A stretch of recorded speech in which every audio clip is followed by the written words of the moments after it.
Alright, gonna try a different style of narration for Xi'an. Let's try this. Alright, Terracotta Warriors, it's a must visit for anyone coming to Xi'an, China. But please do your research about Qin history beforehand. Maybe acquire a weird obsession with the first emperor of China, Qin Shi Huang. Because Qin dynasty is low-key my favorite dynasty, and I found this visit to be rather underwhelming. You will take a bus to the Qin Shi Huang mausoleum, but exploring both the Terracotta Warriors and that mausoleum, that huge park, you can expect that to take all day. The Great Mosque is also a must visit in Xi'an. If not for the street food or cheap souvenirs you can buy through the alleys, it is beautiful, and just it being one of the oldest and largest mosques in China makes it a worthy visit. I later learned that there's multiple versions of the same buildings or parks built for tourists in the Tang Dynasty flavor. So yeah, not only do you visit Xi'an for warring states in Qin Dynasty period, but also the Tang Dynasty, which is what many Chinese consider to be one of the most glorious or prosperous era of Chinese history.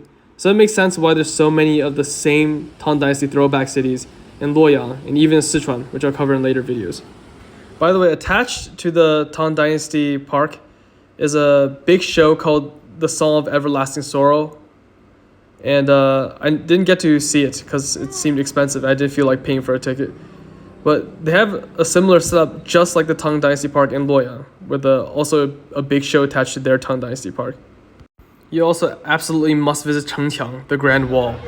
You should book your hotel here because it's basically the center of Xi'an during ancient times, and you will return here often. Rent a bike to ride across the walls. Also, I almost got food poisoning from this particular bowl of biang biang mian.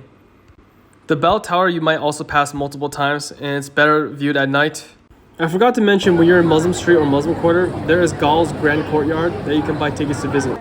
It's like many other house museums of China, except it's got live farm animals in one alleyway. And there's a live puppet show that you must see. I can understand how the Shaanxi and Shanxi sing style is annoying to many people, even young Chinese now. But now I love it, like it's acquired taste. Next to the Wild Goose Pagoda is a free light show that I believe is either daily or weekly depending on holiday seasons. Now I've seen light shows in multiple places in China. But anyway, light shows are always lame to me. Maybe the kids will love it. But this I highly recommend you skip. It's not even worth recording. Now the actual walk around the area surrounding the Wild Goose Pagoda is gorgeous at night. You cannot actually enter the gates to see the temple or climb the pagoda at night, so you might have to revisit or schedule a morning visit. But this is also a must visit because it's just a big deal for Buddhism and any fan of the Monkey King. So yeah, any fan of Journey to the West knows that there was a real Tangsen, the Xuanzang monk, who went to India to fetch the Buddhist scriptures back to the Great Tang. Some of the sutras translated to Chinese were stored in this pagoda, though the sutra relics pictured here, some of them are replicas. These bobbing cosplayers went viral on Chinese social media, but I don't care about that. First time in Xi'an, 8 out of 10.